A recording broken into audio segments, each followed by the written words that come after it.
Hello, all. Welcome back to our Philippines focus.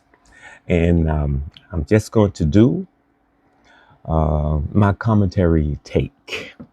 So, first, let me welcome back everyone to the channel. If you're new here, I'm William of the Robinson family. And today, we got a pretty important topic to, to discuss, especially for those of you who, let's say, who hold like a dual citizenship, have a U.S. visa, or even a green card. We'll diving into why it's now more important than ever for Filipinos to carry their citizenship papers, visa, or green card when traveling to the United States. So, if you're planning a trip soon, or if you're part of the Filipino, family, diaspora who's here, stick around because you might want to take notes of this. And I mean, it's nothing to become overly alarmed about, but it's something I want to share with you. It's my commentary take coming to you from the Philippine Focus channel. And we, every once in a while, we deal into commentaries, information that we think might be useful, to people who work with other Filipino families or going to the Philippines. I've been to the Philippines, married to a Philippine, whether it's a man or a woman. So let's go ahead and kick things off with dual citizenship. Now, being a dual citizen means you're a citizen of both the Philippines and the United States, right? That's a major perk, especially if you're in the U.S. on a regular basis. But with new regulations and stricter immigration policies, things can get a little complicated, as some of you probably know and have watched from different footage clippings from TV shows. So you see, the U.S. is really strict about who they allow in, and that includes whether or not you have the right to travel in and out freely. For example, if you're a Filipino American with dual citizenship, but you're carrying only your Philippine passport, the U.S. government might not recognize your right to enter or even your residency status.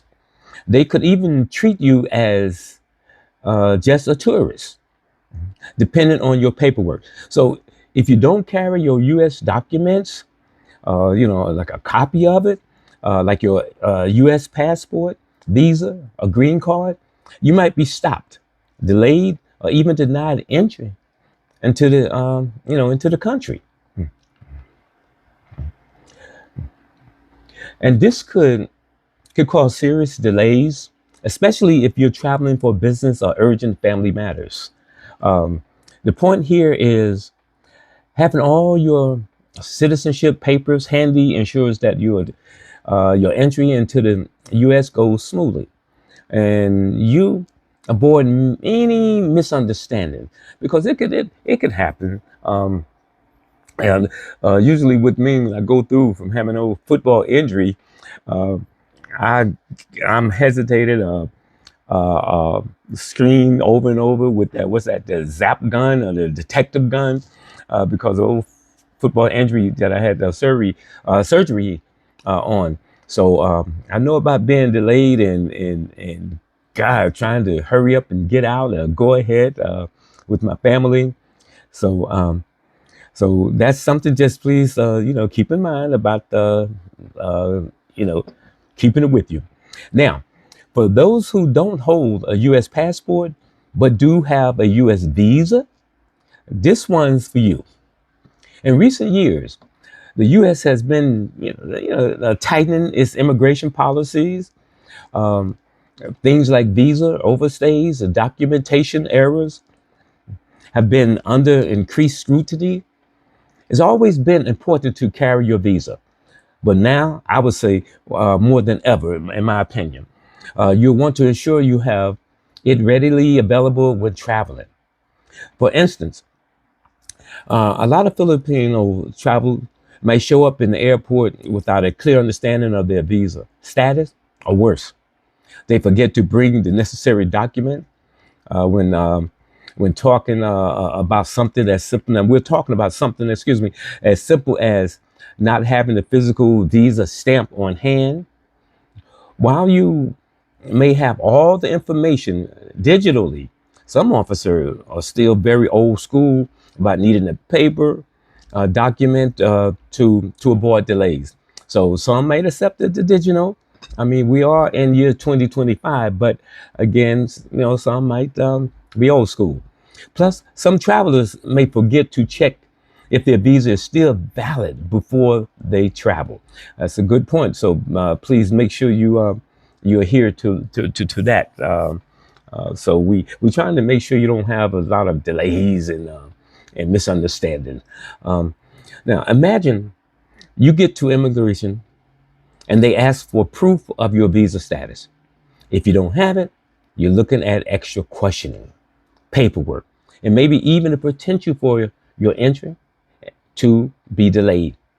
It's a hassle you can easily avoid by keeping your visa in a secure spot, but also easily accessible. That probably means I have to update my situation, my wife's situation.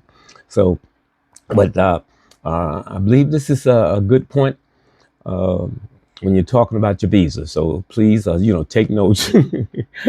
You could go ahead and pause this video and take notes. Now, let's go on to the green card holders. You talk about proof of permanent residency. All right, let's talk about the green cards. Those who have permanent, I should say, the green cards holders, those who have permanent residency in the United States. If you are one of the millions of Filipino green card holders, you probably already know that you're allowed to live and work in the U.S. without any issues. However, U.S. Customs and Border Protection, shortly known the acronym CBP, can be pretty strict about the rules surrounding your permanent residency status. If you're traveling from the Philippines back to the US and you don't have your green card on hand, there could be problems at the border or at the entrance point. Even though you have the right to live in the US without your green card or a valid re-entry permit, you could face serious questioning. This is especially true if you've been away for an extended period of time. Okay, now extended period of time could be anywhere from a month. I don't necessarily personally saying that it's a month. Um, it's probably longer than a month. We're talking about 3 months, 90 days, 6 months, something like that. But anyway, you want to make sure you're aware of this. Now, green card holders should also be cautious about the 6 month. Oh, see, the 6 month rule. Basically, if you are away for more than 6 months, you might need to prove you haven't abandoned your residency in the U.S. Having your green card and travel document on hand makes this process a lot easier. Okay, like I guess it's similar to a driver's license. Always keep it on hand, keep it in your wallet, keep it with you. So, what's the moral of this of the story here? Okay, so what are we talking about? If you're a green card holder, always have your green card with with you when traveling. Okay, it's the most straightforward proof of your legal status in the U.S. And without it, you might face unnecessary delays or even denial of entry. And that's not a pleasant situation. Like I said, I've been placed in hesitated a moment trying to get through the scanner because of my football injury when I was a little bit younger, played ball in college. But okay, I digress. Let me get back to the point. Okay, so again, You don't want to be delayed because it's time. It's a reparation. It's a worry thing on your mind. Um, so just try to keep it. Try to keep it. Okay. Now, the other point I want to make is immigration and scrutiny and delays. Let's talk about that for a minute. Okay. Now, that is something that's been affecting travelers worldwide in recent years. Increased immigration scrutiny. Okay. The United States has been ramping up its security measures, and this means even U.S. citizens and legal residents aren't immune to extra questioning. And I think again, I stated again, we have been seeing a lot of this, whether it's with family members, neighbors, local people around us. We have seen situations like this. Mhm. A lot of this has to do with national security concerns, but also with maintaining proper documentation for travel. And again, we sometimes know that we don't like going through questioning, and we feel that we have the rights, which I'm sure, in my opinion, that we do.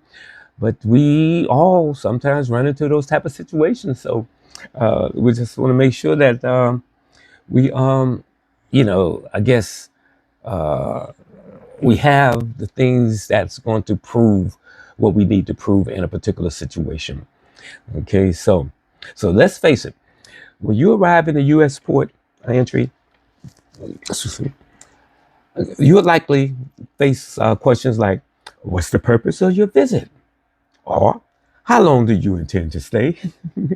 But if you are carrying the wrong documents, or worse, none at all, these questions can escalate into a situation that could cost you time, stress, and maybe even your travel plans. For instance, if your dual citizenship or visa status isn't clear, it could raise red flags, leading to even more questioning, long delays, or even a full review of your case. So, having your papers with you at all times means you can prove your identity, your residency, and your intentions on your visits. This minimizes the risk of being caught in a bad situation where you are unable to clear security quickly. And that's what I mean. I guess that's part of the main thing, what we do and worry about when we're traveling, that we move rapidly, quickly, onward, and it's scary. It's scary when you have to stop and answer a lot of questions, especially that if you're traveling by yourself. uh I mean, you can handle it, I'm sure, individually speaking, but with the family, woo, there's there's a situation you don't really want to face. Okay, now, okay, so now, and finally, what happens if something unexpectedly comes up, whether it's a family emergency or the unexpected change of plans? The last thing you want to be stuck in a foreign country without the proper documents. Imagine you lose your passport or they get stolen. Having copies of your dual citizenship papers, visa, or green card can make all the difference when traveling, when trying to get back into the United States quickly. Carrying all of these documents also helps you if you need to seek legal assistance or if you are dealing with lost luggage, missed flights, or any of the usual travel headaches. You never know when you might need to prove your legal status at a moment's notice. So there you have it. You're a Filipino traveler to or from the United States. Make sure you're carrying the right documents, whether it's your dual citizenship papers, visa, or green card. It's all about minimizing hassles, avoiding delays, and ensuring your trip goes as smoothly as possible. Stay prepared, stay safe, and always keep your travel documents handy. Listen, as always, we thank you for being with our channel, supporting our Philippines focus, and every once in a while, you will have our commentary take on some issues, some things, some people, our family, our journey, the Philippines, etc., etc. So I want to graciously thank you for turning in.